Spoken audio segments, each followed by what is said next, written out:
बिस्मिल्लाहिर्रहमानिर्रहीम बिस्मिल्लाहिर्रहमानिर्रहीम। कुरान का पैगाम पारा नंबर 4 का पहला हिस्सा। हज का हुक्म। जिन लोगों को अल्लाह ताला ने माल और दौलत अता कर रखा है और सेहत और तंदुरुस्ती से भी नवाजा है, इन पर हज फ़र्ज है। मौत का कोई भरोसा नहीं कि कब आ जाए, इसलिए जहाँ तक हो सके फ़रीज़े हज की अदायगी में जल्दी करें। नंबर 2, अल्लाह ताला से डरो। ईमान वालों को हर हाल में अल्लाह ताला से डरते रहना चाहिए। डरने का हक ये है कि इसकी फर्मा बरदारी की जाए, नाफरमानी ना की जाए, इसकी नेमतों का शुक्र अदा किया जाए, नाशुक्री ना की जाए, हर वक्त इसको याद रखा जाए और फरामोश ना किया जाए। नंबर 3, कुरान पर अमल करने की नसीहत। मुसलमानों, अल्लाह की रस्सी यानी कुरान करीम को मजबूती से पकड़े रहो, यानी इसके अंदर जिन चीज़ों के करने का हुक्म है इनको करो और जिन चीज़ों से रोका गया है इनसे रुक जाओ और आपस में इख्तलाफ मत करो, बल्कि मिलजुल कर रहो, वरना दूसरी कौम तुम पर हावी हो जाएगी। ये सूरह आले इमरान की आयत नंबर 103 है। इस आयत में अल्लाह ताला ने मुसलमानों को, जो आज मौजूदा दौर में हम मुख्तलिफ फ़िरक़ों में बटे हुए हैं, उसका एक इलाज इसमें बताया है कि उसका इलाज ये है कि हम अगर अल्लाह की रस्सी यानी ये कुरान को मजबूती से पकड़े रहेंगे तो हम बटेंगे नहीं और हम पर दूसरी कौम हावी नहीं होगी। आज इसी कुरान को छोड़कर लोग अपनी अपनी तावीलों में उलझे हुए हैं और इसलिए हम बटे हुए हैं और हमारे पर दूसरी कौम हावी है। नंबर 4, अच्छी बातों का हुक्म करो और बुराई से रोको। आदमी को अपनी इस्लाह के साथ साथ दूसरों की इस्लाह की भी कोशिश करनी चाहिए। इसका तरीका यह है कि उम्मत में एक मुस्तकिल और मखसूस जमात इस्लाम की तबलीग और इशाअत में लगी रहे, खैर और शर, भले बुरे, नेकी और बदी का नफ़ा नुकसान समझा कर राह रास्त पर चलने की तलकीन करे और बुरे कामों में मुलविस होने से मना करे। ऐसे लोगों को दर्जे कमाल तक पहुँचने और पूरा पूरा अज्र व सवाब मिलने की खुशखबरी सुनाई गई है। कुरान की आयत है कि कुंतुम खैरा उम्मतिन उखरिजत लिन्नास तामुरून बिल मारूफी व तनहौना अनिल मुनकर व तुमिनूना बिल्लाह, कि तुम यानी मुसलमान उम्मत मुस्लिमा ही बेहतरीन गिरोह है जो अल्लाह ताला ने इंसानों की हिदायत के लिए बर्पा की गई है। और वो क्या करती है, वो लोगों को भलाई की तरफ बुलाती है और बुराई से रोकती है। मना नहीं करती, बुराई से रोकती है। यानी एक कदम बढ़कर जो है मुसलमानों की जो है किरदार के बारे में बताया गया कि वो रोकती है, वो रोकने का काम करती है। और आज हम रोकने के पोजीशन में नहीं है, इसलिए हम कमज़ोर है। हमको अपनी ताकत को पहचानना है और रोकने की पोजीशन में आना है, बुराई को रोकने का काम करना है। नंबर 5, गज़वे बदर और गज़वे उहद का तज़किरा। ये सूरह आले इमरान में है। जंग बदर में मुसलमान बहुत कम थे और इनके पास ज़रूरत के मुताबिक हथियार भी न थे, जबकि कुफ़ार की तादाद 1000 थी। वो पूरी तरह हथियारों से लैस थे। मुसलमानों की अल्लाह ताला ने फरिश्तों के ज़रिए मदद की और फ़तेह नसीब फरमाई।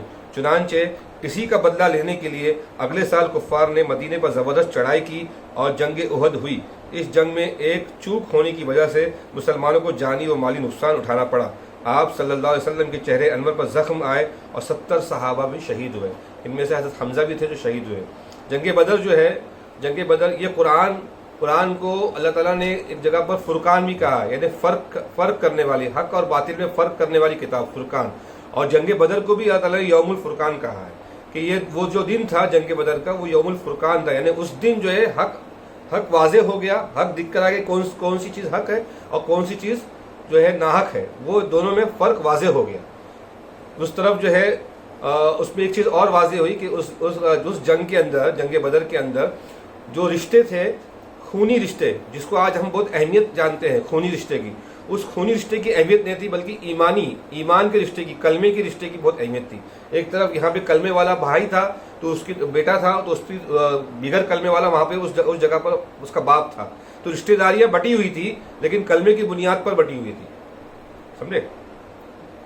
और जंग उहद में जो नुकसान हुआ, उसके नुकसान की वजह जो थी वो नाफरमानी का नुकसान की वजह थी। उसकी वजह क्या हुआ, एक जगह पर एक टीले पे हुजूर सल्लल्लाहु अलैहि वसल्लम ने कुछ सहाबा को अपॉइंट किया था कि यहाँ से ना हटो, जगह जंग में ये देखो वहाँ ऊपर के टीले से कि यहाँ पर तुम लोगों को या हम लोगों को चील कौवे हमारी लाश को नोच लें, तभी वो जगह पर छोड़ना नहीं। लेकिन मुसलमान के जो नए जो ईमान लाए हुए थे, उन्होंने माल गनीमत लूटने के लिए उस जगह को, उस पोजीशन को छोड़ दिया।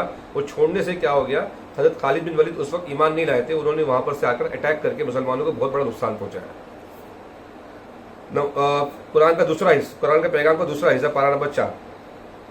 پرہیزگاروں کی صفات، جنت پرہیزگاروں کے لیے تیار کی گئی ہے، اور پرہیزگاروں کے اوصاف یہ ہیں کہ وہ خوشحالی اور تنگی کی حالت میں بھی صدقہ و خیرات کرتے ہیں۔ جنت پرہیزگاروں کے لیے تیار کی گئی ہے، اور پرہیزگاروں کے اوصاف یہ ہیں کہ وہ خوشحالی میں اور تنگی کی حالت میں بھی صدقہ خیرات کرتے ہیں، اور جب انہیں کسی بات پر غصہ آتا ہے تو غصے کو ضبط کرتے ہیں اور لوگوں کے ظلم اور غلطیوں کو معاف کر دیتے ہیں۔ لہٰذا ہر ایک ایمان والے کو یہ صفات اپنے اندر پیدا کرنے کی کوشش کرنی چاہیے۔ اس کی بہت کمی ہونے سے جو ہے مسلمان چھوٹی چھوٹی باتوں پہ آپس میں جو ہے نا اختلافی اور غصے کو برداشت نہیں کرنے کے نتیجے میں آپس میں لڑ بیٹھتے ہیں۔ نمبر 2، گناہ ہو جائے تو اللہ سے معافی مانگو۔ مسلمانوں کو ہر طرح کے گناہ سے بچنا چاہیے، لیکن اگر کوئی گناہ ہو جائے تو اس گناہ پر افسوس و ندامت کرتے ہوئے اللہ تعالیٰ سے سچے دل سے معافی مانگے۔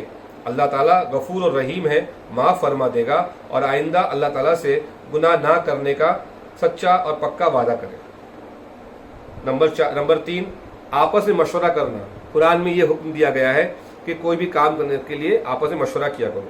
جب کوئی اہم کام درپیش ہو تو اس کے لیے مشورہ کرنا چاہیے، اور مشورے سے جو بات طے ہو جائے تو پھر اللہ تعالیٰ پر بھروسہ کر کے اس کام کو کر ڈالیں، انشاءاللہ اسی میں خیر ہوگی۔ اکثر لوگ مشورہ نہیں کرتے، اور سمجھو گھر میں کوئی 4 یا 5 افراد ہے، ہر ایک افراد جو ہے اس میں جو ہے ماسٹر ہوتا ہے اپنی بات منوانے کے لیے، لیکن ایسا نہیں کرنا چاہیے۔ 4 اور 5 ماسٹر لوگ بیٹھے گھر میں اور کسی ایک بات پر مشورہ کرے، ہر ایک کی اپنی رائے لے، جو بہتر رائے ہو اس پر جو ہے اپنا فیصلہ صادر کرے اور اس پر عمل کرے اور اللہ پر توکل کرے۔ خیانت سے بچو، خیانت کرنے سے بچو، کیونکہ جس چیز کے بارے میں خیانت کی ہوگی اس کو قیامت کے دن حاضر کرنا پڑے گا۔ اللہ اکبر۔ اور اس خیانت کی وجہ سے اتنی رسوائی ہوگی کہ خیانت کرنے والے تمنا کریں گے کہ ہمیں جہنم میں بھیج دیا جائے مگر اس رسوائی سے بچ جائے۔ جہنم سے بچنے کے لیے ہم یہ دعائیں کرتے ہیں، لیکن اس وقت اتنا وہاں پہ اتنی اس کو شرمندگی ہوگی آخرت میں سب کے سامنے، اس کو کہے گا کہ یہ اس سے میں بچ جاؤ اور جہنم میں چلے جاؤ۔ وہ جہنم میں جانے کے لیے راضی ہو جائے گا، لیکن وہ رسوائی سے جو ہے شرمائے گا، ڈرے گا، گھبرائے گا۔ یہاں پہ پارہ نمبر 4 کا جو ہے دوسرا حصہ، نصف حصہ ختم ہوتا ہے، اور پھر اس کے بعد میں دوسرا آخری حصہ بیان ہوگا انشاءاللہ۔